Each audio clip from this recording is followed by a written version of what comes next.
Hello. Hello पवन भैया, राम राम। हाँ जी सत साहिब। सत साहिब भैया, सत साहिब। मैं बहुत दिन से नंबर लगा रही हूँ भैया, जी पर नंबर लग नहीं पा रहा, तो मैंने सोची मैं किस तरीके से अपने भाई से बात करूँ। जी मैं गुरुजी का पाठ कराना चाहती हूँ, पाठ या ज्योति हवन जो कुछ। अब उसका तो मुझे पता नहीं किस तरीके से ज्योति हवन पाठ होगा, मुझे तो पता नहीं, क्योंकि मैं तो सन 2014 में गुरुजी से नामदान लिया था। हम्म, तो वो कहते हैं ना कि जब ही मोड़ाए सिर फिर पड़ गई ओले, जैसे तो गुरु जी से नाम लिया कि फिर बरवाला कांड हो गया। तो मुझे तो कुछ पता भी नहीं कैसे ज्योति होती है, हम्म, कैसे हवन होती है, कैसे पाठ होता है। तो मैंने सोचा तो मैं पवन भाई से पूछूं हम्म।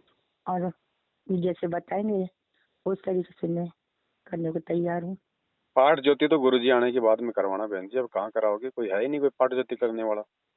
तब क्या करूँ, मैंने बोल कुछ के नहीं रखा करना, हुआ है। अब बोल के रखा हुआ तो बस ठीक है, आपने संकल्प कर लिया ना। हाँ, अब संकल्प तो बस किया, तो पर हो गया आपका। अब जो गुरुजी आए तो पैसा गुरुजी को दे देना।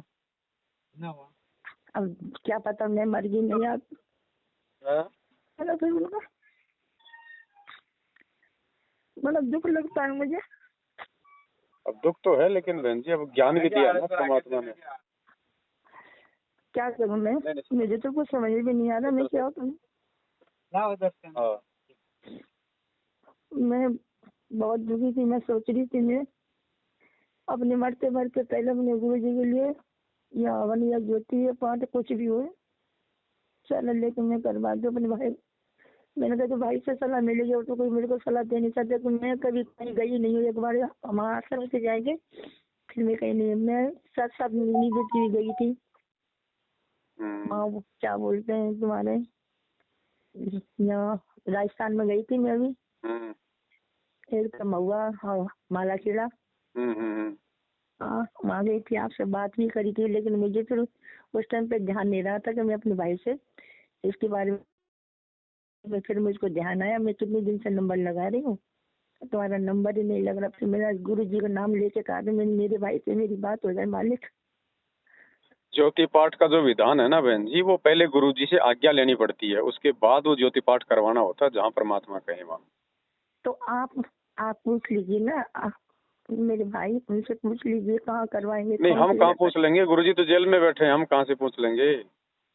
अब यही तरीका है, तो वो आपने आपने निकाल के तो रख ही दी, आपने पाठ के नाम पे निकाले हैं। तो पाठ के नाम पे निकाले हैं तो परमात्मा के नाम पे निकाले हैं ना, तो परमात्मा ने स्वीकार कर लिया होता है उनको बहन जी। नहीं, मैंने अभी निकाला कुछ भी नहीं भाई मेरे। मैं हाँ तो कोई पूछना दिक्कत नहीं, आप जी संकल्प कर लो ना, उस निकालने की जरूरत नहीं है। संकल्प कर लो गुरुजी को पाठ का बस अपने घर पे, और जब अच्छा गुरुजी आएंगे तो गुरुजी को पैसे दे देना। अच्छा अच्छा। बस और सात। भाई मेरी दम लेके लगी तो कौन देगा उनको। अरे तो परमात्मा कोई पैसों का भूखा थोड़ी है बहन जी। अगर आपकी जान निकल मेरे गई तो तो आपके पैसे से क्या होगा। मालिक तो कहते मेरे हैं साधु मेरे भूखा मन में भाव का, साधु भूखा भाव का धन का भूखा नहीं। नहीं नहीं, मेरे जो मन में थी वो ज्योति कराने की पाठ कराने, वो मेरे की अरे मन की तो मन बहन में जी चली थोड़ा गई सा तो। ज्ञान को आधार बनाओ, ऐसे जल्दबाजी में फैसले मत लिया करो। जिस दिन आप अपने मन में सोच लेती हो उसी दिन आपका काम हो जाता है। वो आपने अगर मन में सोच लिया पाठ करवाने का और पैसे नहीं है, तो परमात्मा आपका पाठ स्वीकार कर लेता है। आपके कोई पैसे देने से थोड़ी होता है पाठ। भावनाओं में मत वो, ज्ञान को आधार बनाओ बहन जी। ऐसे ऐसे तो ये काल ठगता है। अब अब आज अगर क्या आपको मैं बोल दूं कि बहन जी मेरे को दे दो आप पाठ के पैसे, और आपका हो जाएगा जब गुरुजी आएंगे तब मैं दे दूंगा, आप तो मेरे को दे दोगी भावनाओं में बह के। ऐसा नहीं करना बहन जी। काल ऐसे ठगता है। ये मैनेजमेंट ऐसे तो भक्तों का फायदा उठा रहा है बेचारों का। नहीं, मैं तो नहीं जा रही, मैं तो आपका सत्संग बहुत दिन से सुनती अब चली ये आ रही सुन हूँ। लिए, नहीं तो उधर ही जाते और क्या करते, उनको ही देते। ये तो सुन लिया आपने सत्संग, आपको जानकारी हो गई, नहीं तो हाँ नहीं, उधर ही देते जाके। मैं तो गुरु जी की जब से मैंने नामदान लिया है उस दिन से मैं कहीं भी नहीं गई, बस माला खेला गई, मुआ खेला गई हूँ, बस आपके उस दिन दर्शन हुए थे। फिर मैंने गई, फिर मैं जा नहीं पाई। हाँ तो थोड़ा ज्ञान को आधार बनाओ, भावनाओं में मत बहो, ऐसे भक्ति नहीं चलेगी। ज्योतिर पाठ अगर किसी भगत ने करवाना है तो मालिक का विधान है, पहले अपने गुरुजी से आज्ञा लेनी पड़ती है।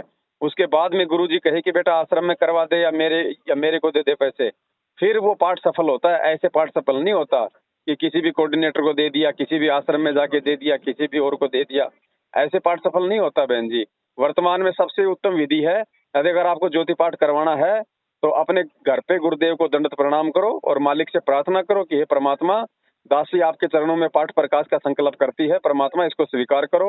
जब आप आश्रम में आ जाएंगे, जो पैसा आप कहेंगे पाठ प्रकाश का, दासी आपके हाथों में दे देगी। तो कहते हैं साधु भूखा भाव का, धन का भूखा नहीं, जो कोई धन का भूखा साधु भी नहीं। परमात्मा पैसे का भूखा नहीं होता है, परमात्मा भगत के भाव का भूखा होता है, वो स्वीकार कर लेता है उस पाठ को। मेरे को ज्ञान नहीं मिल पाया भाई। मैं एक बार गुरुजी से नाम लेके फिर मेरे को कुछ पता ही नहीं, मैं किससे पूछूं, क्या पूछूं। कोई बात नहीं, नहीं मिला तो कोई बात नहीं। मिला था मुझे, मैंने कि चलो पवन भाई से पूछ लिया करूंगी, जो कोई बात होगी सो। हाँ तो कोई बात नहीं, अब आपको जानकारी हो रही है ना, अब उस हिसाब से रहो और ज्ञान को ग्रहण करो, ज्यादा से ज्यादा सत्संग सुनो, अपने आप को दृढ़ बनाओ बहन जी। ये आंसू बहाने की भक्ति नहीं है, आंसू केवल अपने परमात्मा के प्यार में बहाओ, आंसू किसी और चीज में मत बहाओ। ऐसे तो ये काल भी भक्तों की भावनाओं का फायदा उठा लेगा। मैं तो भगवान से रोज कहती हूँ, भगवान आप जल्दी आ जाओ, क्योंकि मेरी भी 60 साल की उम्र, 60-65 साल की होगी, पता नहीं। कोई दिक्कत नहीं बहन जी। तो आप बहन जी, अगर आप मर गई, शरीर छोड़ दिया तो क्या हो जाएगा? परमात्मा ने आपको अपने चरणों में तो ले लिया ना, आगे भी वही संभालेगा। आज से पहले आपको पता था क्या मोक्ष क्या है, सतलोक क्या है? ये तो नहीं पता। तो आगे भी परमात्मा का काम है, हम क्यों टेंशन लेते हैं इस बात की? हमने केवल भक्ति की टेंशन लेनी है, मर्यादाओं की टेंशन लेनी है, मरने की टेंशन नहीं लेनी। परमात्मा कहते हैं जिस मरने से जग डरे मेरे मन आनंद, कद मरूं कद पाऊं वो पूर्ण परमानंद। भगत को तो खुशी होनी चाहिए अगर वो मर्यादा में रह के भक्ति कर रहा है तो, कि परमेश्वर यहाँ तो जितनी जल्दी मौत आ जाए आपके चरणों में आ जाऊं, क्योंकि बगैर मरे तो हम जा ही नहीं सकते भगवान के चरणों में। वही तो कह रही हूँ मैं, वही तो मैं परमात्मा के भगवान मुझे तो जल्दी ले ले बस। तो घबराने की जरूरत नहीं, भक्ति ज्ञान आधार की है बहन जी। ऐसे बात पे हमने आंसू भी नहीं बांधने इस भक्ति में, परमात्मा दुखी होता है इससे। भैया मैंने तो बच्चा दुख देखा है बहन जी, सब दुखी है यहाँ पे दुखी कौन नहीं है? सबसे बड़े दुखी गुरु जी हैं। हम नीचों की नालायकता को देख के सबसे बड़े दुखी तो गुरु जी हैं। आज गुरु जी के खिलाफ उनका परिवार, उनके बेटा बेटी, उनके भाई बंधु, 90% संगत गुरु जी के खिलाफ काम कर रही है। सबसे बड़ा दुखी कौन होगा यहाँ पे? गुरु जी हैं। परिवार का, गुरु जी का परिवार, मेरा परिवार में कोई अंतर नहीं मेरे भाई। मेरा परिवार ही मेरा बैरी बन गया। तो सेम है ना, आप वाले आपको परेशान कर रहे हैं, गुरुजी वाले गुरुजी को परेशान कर रहे हैं। आप वाले सीधे तौर पे परेशान कर रहे हैं, गुरुजी वाले उल्टे कर्म करके संगत को काले के मुंह में ले जाके दुखी कर रहे हैं।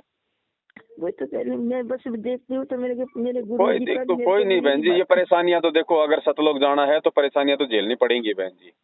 अगर कोई वस्तु प्राप्त करनी है, बच्चे को नौकरी प्राप्त करनी है तो बहन जी उसको टीचर के डंडे भी खाने पड़ते हैं, थप्पड़ भी खाने पड़ते हैं, उसको मतलब वो डर भी सहन करना पड़ता है। अगर इस काल के लोग से अगर छुटकारा चाहिए तो बहन जी इसी जन्म में सारे दुख आएंगे। जो दुख आने वाले जन्मों में आने वाले थे, अब परमात्मा आने वाले जन्म काट के सारे दुख इसी जन्म में दे देगा। तो जिसके ऊपर जितने ज्यादा दुख आ रहे हैं तो समझ लो इसी जन्म में निकालना है उसको परमात्मा ने। अच्छा मेरे भाई, तो उन दुखों को बहन जी सहर स्वीकार करो, दुखों में रोया नहीं जाता। वो तो परीक्षा है, वो तो प्रसाद है परमात्मा का, मालिक का प्रसाद समझ के बहन जी उसको ग्रहण करो।